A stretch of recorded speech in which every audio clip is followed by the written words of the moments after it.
for this video, we've put together some pictures and video, and we're going to narrate over it to let you guys know what we did in the last week. We did a little bit of transplanting of some of the baby trees and different things we've had. Some of the things that were in tiny little containers, we put them in bigger containers. There we're starting to collect some seeds. Those are daikon radishes. They just turned into monsters in the garden. And so we've got a few of them hanging out to see if they'll dry out and we can harvest the seeds. So Creamsicle, we've been trying to treat her in case it's ear mites that were bothering her and making her head shake. So we treated the entire flock, with this Ivermectin, an anti-parasitic. So you expose some skin and give it some drops based on weight. And so for the adults we gave them 5 drops. For the little ones we gave them 2 drops. There's Gandalf. He's our sweet boy. He did pretty good. He's super mellow when I hold him. He doesn't want to be picked up, but once I pick him up he's chilling. So handsome.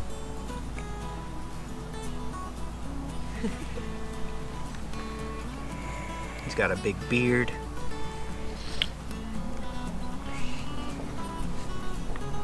So here's a close-up where you can see how you kind of pull back the feathers near the base of the neck and you can get to skin.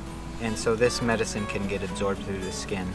This one is called pour-on for cattle, where you put it kind of along their back. But it works for chickens too. We did some finishing up on the cleats to be able to hold the insulation. Yep, so we were working in the rain a little bit, and then when it was raining too much, we came inside and built 2 more of those shelves. So there they are, beautiful shelves. There's this really dirty area next to the shop where it's concrete, but just years of leaves and debris on top of it. So we cleared some of it out, and we had some wood near there that I cut up into splittable chunks, and we stacked it up. Just trying to be more tidy.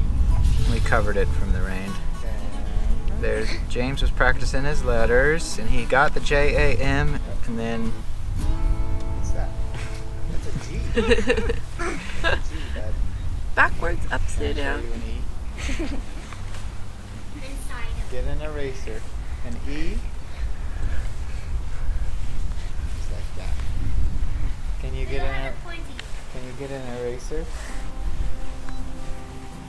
Alright, so I did a little more clearing because with the spring, the blackberries that got mowed down by the machine are just coming straight back. And then that day we did garbage cleanup and stuff too, so Arya's folding up some recycling. Tina's combining bags of garbage. This is this gross area next to the yurt that we've got to do something with. It's just, you can tell that the guy burned garbage there, and so we tried to fish a decent amount of the garbage out. Well, that was me getting rid of the hat, Dad. There's poor Creamsicle again. Another thing we're checking is, does she have gapeworm?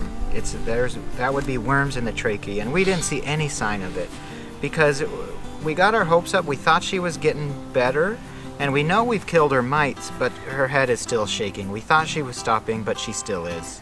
So we've gone through all these different things trying to figure out why she's shaking her head, and at this point I'm pretty sure that it's something neurological.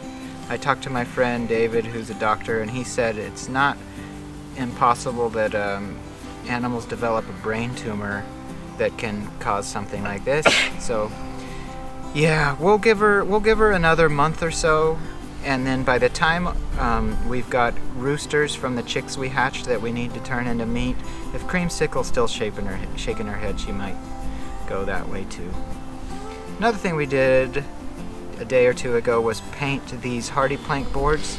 They're gonna make a drip edge along the outside of the yurt.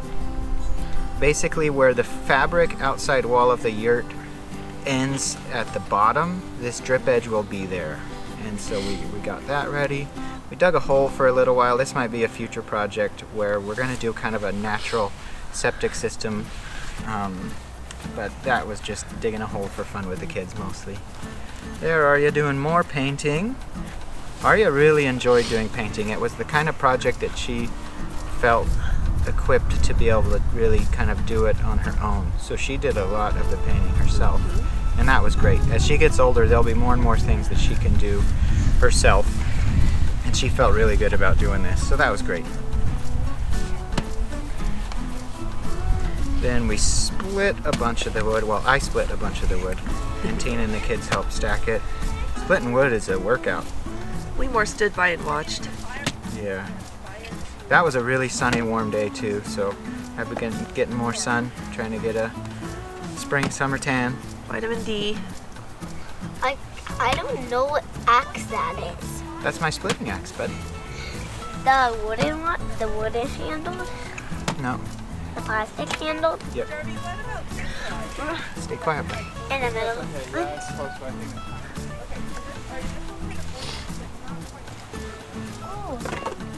Oh, fertilizer. So I was splitting and tossing. Fertilizing our And tree. they were stacking. There was a lot of maple and Douglas fir. Yeah, a mix of maple and fir. And we kept it separate because the maple's a hardwood that'll be good for once a fire's really going, and the fir, we can start fires with it. This was just this morning. We came and did more. So the fir stack is on the left and the maple stack is on the right. And I was wheelbarrowing in more wood from other places too, eventually. And we added quite a bit to this stack. All ready to go for next winter. Yeah, having it covered and against that wall, it'll get nice and dry for next winter. And there's the stack all done. The box is kindling. And then the last thing we did today at the property was we put some more seed in and kind of seeded a few spots that needed a little bit more. That was the top of the dam wall. Doing some raking to expose the soil a bit more. Arya was our photographer and she did great.